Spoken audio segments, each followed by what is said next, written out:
Hello guys, welcome to Dave video channel. තවත් අලුත් interest video එකක් ඔයාලට මම MacBook එක ගත්තා. ඔයාලට අද වගේ වැටේ මේ වීඩියෝ එක මම රෙකෝඩ් කරන්නේ සිකුරාදා එදා. අද රැට MacBook එක ගත්ත වීඩියෝ එක වැටේගෙන log එකක් මම කරා පොඩ්ඩක් MacBook එක ගන්න යන. ඉතින් ඒක unboxing video එක තව ඉස්සරහට මම වීඩියෝස් වල දරන්න. ඉතින් මම MacBook එකට අවශ්‍ය වෙන දේක් ගත්තා.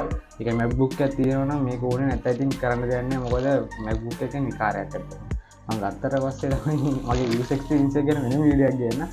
MacBook එක විකාරයක් කියලා හිතාගන්න කවදත් කරන්න යන්නේ අමුතුම ගැජට් එකක්. මොකද මේක MacBook එක තියෙන කෙනෙක්ට තියෙන ඕන ගැජට් එක. ඉතින් එකට මම මේක දරාසෙන් එකටම ගෙන්නේ රුපියල් 1000ක් වුණා shipping fee එකත් එක්ක. ඉතින් ඔයාලත් එක්ක මේ විදියට unbox කරන්න පොඩ්ඩක් ඉන්න. ඒක කියවලා තියෙනවා. මම ඕඩර් කරේ අර type C නේ මගේ MacBook එකේ එන්නේ. මම MacBook එකේ ඉන්නේ මගේ ගේ නම් Thunderbolt එක MagSafe charger එකයි USB type C charger port දෙකක්. එතකොට ඒකට ගහගන්න තමයි මම මේක ගෙනාවේ. මේක type C converter එකක්, USB converter එකක්. ඉතින් මේක උන රුපියල් 1000ක්. මම මේකේ link එකක් පල්ලෙහා දාලා තියන්නේ. ඉතින් බලමු මේකේ මොකක්ද කියලා. දරාස්සලාගේ shipping fee එක වැඩි වෙලා තියෙනවා. මම මේක order කරාට පස්සේ පහුවෙන විදිහ මට තිබ්බ රුපියල් 200 ගානක shipping fee එකක් අපේ ගෙදරට. හැබැයි දැන් රුපියල් 300 ගානක් කරා. ඉතින් paper snap එක හින්දා වෙන්නේ නැති එහෙම වැඩි වෙන්නේ. ඉතින් බලමු මේක. හැබැයි මම හොඳ පාස්වර්ඩ් කරලා තියෙනවා. මෙන්න මේක තමයි මම ඕඩර් කරේ type C USB hub එකක්. මේක රුපියල් 700 ගානක් වගේ වුණේ. ඒ කියන්නේ ඔෆර් එකක් ගියා දවසේ. එදා දවසේ ඉතින් මම මේ ළඟ shop වලට ගිහිල්ලා බලුවා රුපියල් 1800ක් විතර වුණා මේක. ඉතින් මම දරාසගේ බලද්දි රුපියල් මට ගියේ 900 ගාන. ඉතින් මම මේක එකෙන් ඕඩර් කරා. මගේ එක දවස් තුනකින් විතර ආවා. බලමු මේක හොඳයිද කියලා හිතනවා.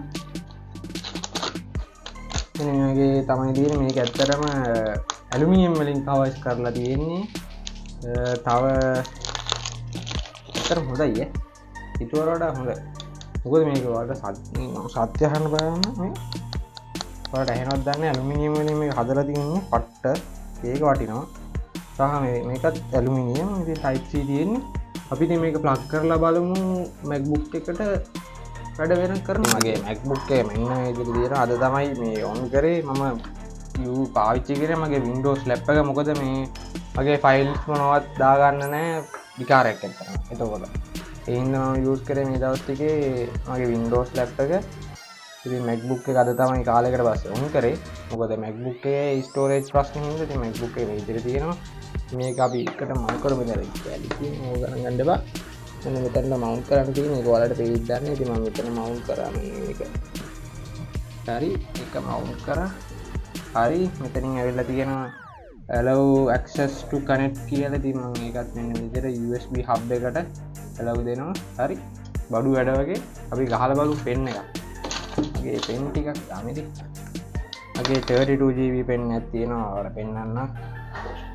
ඒක අපි ප්ලග් කරලා බලමු. ඒ කියන්නේ මගේ ෆයිල් ටික ඔක්කොම දැන් ඉතින් උතර දාගන්න පුළුවන්. කියන්න දෙයක් නැහැ. බඩු වැඩ මම මේකේ link එක පල්ලෙහෙන් දාලා තියන්න. ඉතින් ඔයාලත් කැමති කෙනෙක් MacBook එක use කරන්න හරි සමහර Windows lap එකෙන් තියෙන type C විතරක් anything ඒක use කරන කෙනෙක් හරි මේක ගන්න. ඊට පස්සේ මම ඔයාලත් එක්ක unbox කරේ. පොඩි unboxing review එකක් කරේ. මේක තමයි MacBook එකක් තියෙන කෙනෙක්ට Mac ඕන දෙයක්. Mac mini, Mac මොනාරි MacBook Pro, MacBook Air, MacBook Neo අලුතෙන් ආව ඕනේ තියෙන කෙනෙක්ට ඕනේ තියෙන MacBook එකේ තියෙන ඕන කෙනෙක්ට ඕනම දෙයක් තමයි වෙන්නේ මේක. ඒක තමයි type C USB hub එකක්. මේකේ තමයි hub එක රුපියල් 3000 ගණන්. ඉතින් පස්සේ ඉස්සරහට මම එකක් ගන්න හිතාගෙන ඉන්නවා Ugreen ලගේ. ඉතින් ඒක සුපිරියන්ගේ brand ඒ කියන්නේ කට්ටියගේ brand එක හොඳයි. ඉතින් ඒකේ unboxing video එක ඉස්සරහට ගෙන්න. මොකද දැන් budget එක නැහැ ඒක unbox කරන්න. ඉතින් හදපන් ඔයාලත් එක්ක unbox කරේ type C USB එක. type C USB hub එකක්. ඉතින් තවත් අලුත් වීඩියෝ එකකින් හම්බ වෙනකම් මේ වීඩියෝ එක එන්න කරනවා. ඉතින් ඔයාලගේ තියෙන ප්‍රශ්න මොනවාද MacBook එක ගැන පල්ලෙහාන් කමෙන්ට් එකක් දාගෙන මම ඒවට රිප්ලයි කරන්න. ඉතින් තව අලුත් ඉස්සරහට වීඩියෝ එකක් ගේන්නම් MacBook එක unboxing වීඩියෝ එකක් සහ මගේ user experience එක මොනවා වගේද කියලා. ඉතින් හැමදාම වගේ පරිස්සමෙන් හැමෝම ඉන්න හැමෝටම ජය වේවා.